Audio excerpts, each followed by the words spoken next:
Assalamualaikum warahmatullahi wabarakatuh.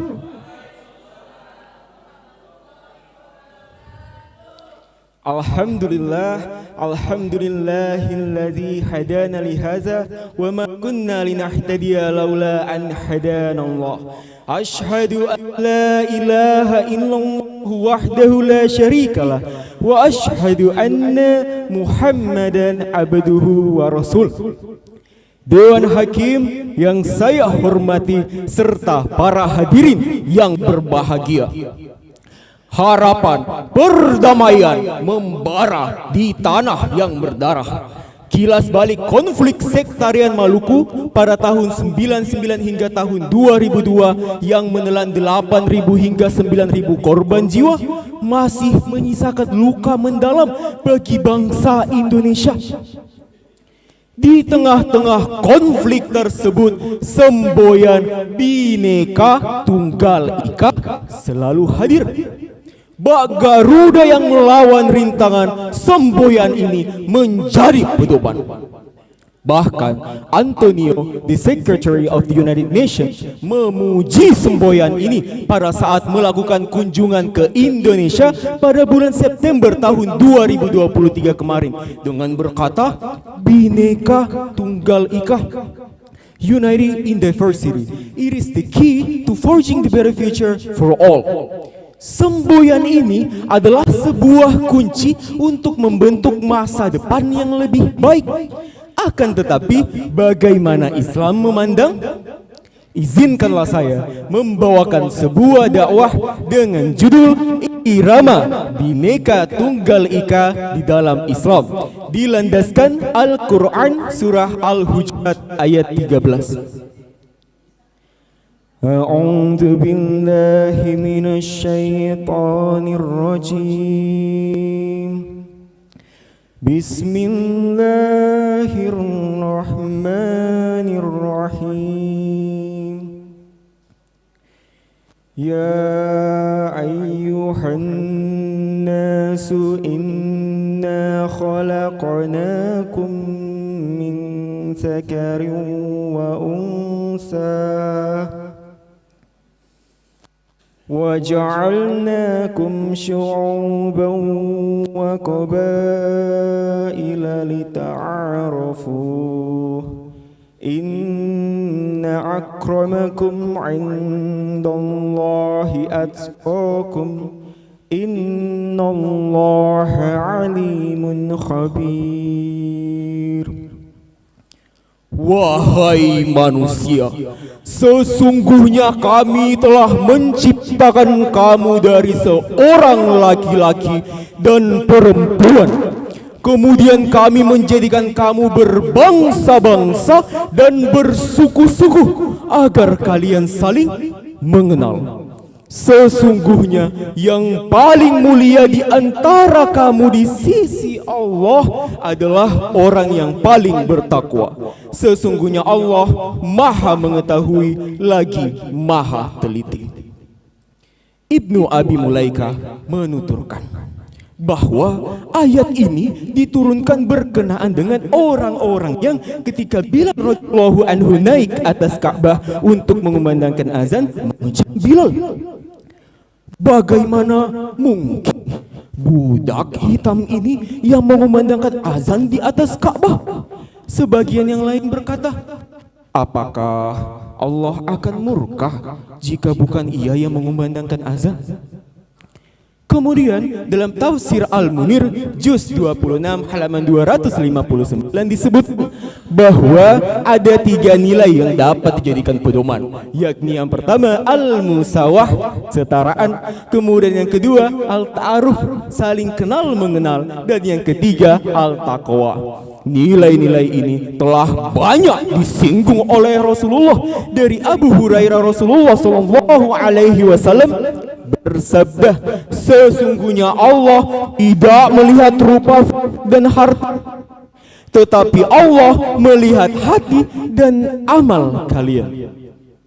Dewan Hakim yang arif dan bijaksana serta para hadirin yang berbahagia, Menjaga tali persaudaraan diiringi dengan toleransi tidak begitu sulit, rumit, apalagi berbelit-belit.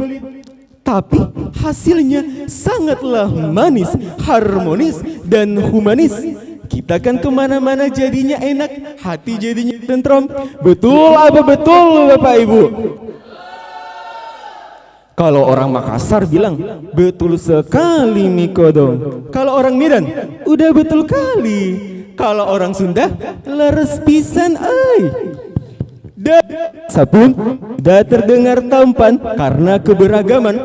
Bahkan Al-Quran dan Al-Hadis juga telah memberikan formula secara terperinci yang disebut dengan ukhuwah atau persaudaraan. Ukhuwah sendiri adalah salah satu prinsip di dalam Islam yang mewujudkan cinta, kasih sayang, dan persatuan antar sesama umat muslim. Ukhuwah sendiri ada 3 hadirin. Yang pertama, ukhuwah Islamiyah, persaudaraan yang terjalin karena kita sama-sama umat muslim. Yang kedua, ukhuwah wataniyah, persaudaraan yang terjalin karena kita sebangsa dan setanah air. Inilah kita di negeri tercinta kita yang memegang semboyan Bhinneka Tunggal Ika. Dan yang ketiga adalah ukhuwah basyariah, yaitu persaudaraan yang terjalin karena kita sama-sama umat manusia. Dengan demikian, di dalam Islam kita tidak dibatasi berteman dengan siapapun. Bahkan kita tidak dilarang berlaku adil dan berbuat baik terhadap orang kafir sekalipun. Selama apa? Selama mereka tidak berniat menghancurkan agama Islam. Bagusnya lagi nih, sekarang kita berada di masa jaya-jayanya Gen Z, di mana perbedaan keberagaman sangat diperhatikan. Dikutip dari theconversation.com yang melakukan studi terhadap 100 responden Gen Z memberikan hasil bahwa indikator soft skill toleransi menjadi kompetensi yang paling penting.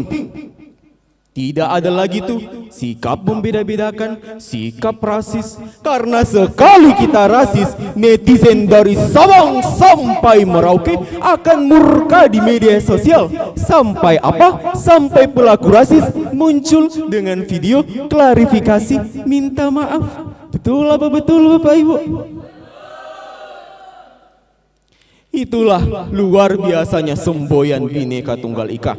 Tidak berhenti sampai di situ. Mohon izin Bapak Ibu hadirin sekalian, barangkali nantinya punya waktu luang, punya waktu senggang. Baru-baru ini Kementerian Agama Republik Indonesia menayangkan satu tayangan video dengan judul Class of Religion, cerdas cermat agama, tentang nasionalisme dan toleransi. Yang mengejutkannya, cerdas cermat tersebut diikuti oleh 6 tokoh pemuka agama Islam, Kristen, Katolik, Hindu, Buddha, dan Konghucu.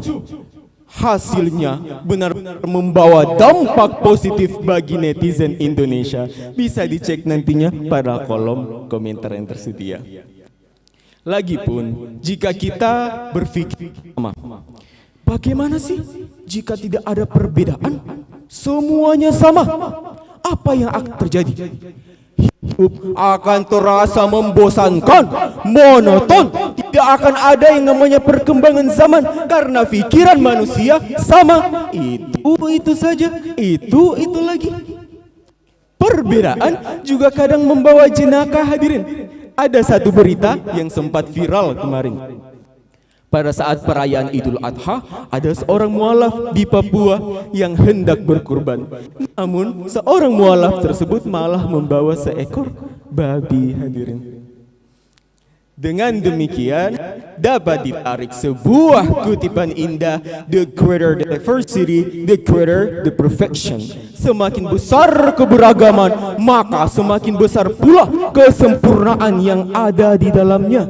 Semoga kita semua selalu senantiasa mengamalkan segala yang telah diajarkan oleh Al-Quran maupun Al-Hadis. Amin amin ya rabbal alamin. Sebelum menutup, izin membawakan sebait lagu yang mungkin insya Allah bisa menjadi pengingat yang seperti ini. Melompat-lompat membawa kera, kera berlari membawa soda. Kita semua jadi saudara, walau agama berbeda-beda. Saya Rudi Ramdan memohon maaf yang sebesar-besarnya jika ada salah kata yang sempat terlanturkan, dan mengucapkan terima kasih atas perhatian dan kesempatan yang telah diberikan. Semoga kita bisa berjumpa kembali di malam final MTQ tahun 2024. Wassalamualaikum warahmatullahi wabarakatuh.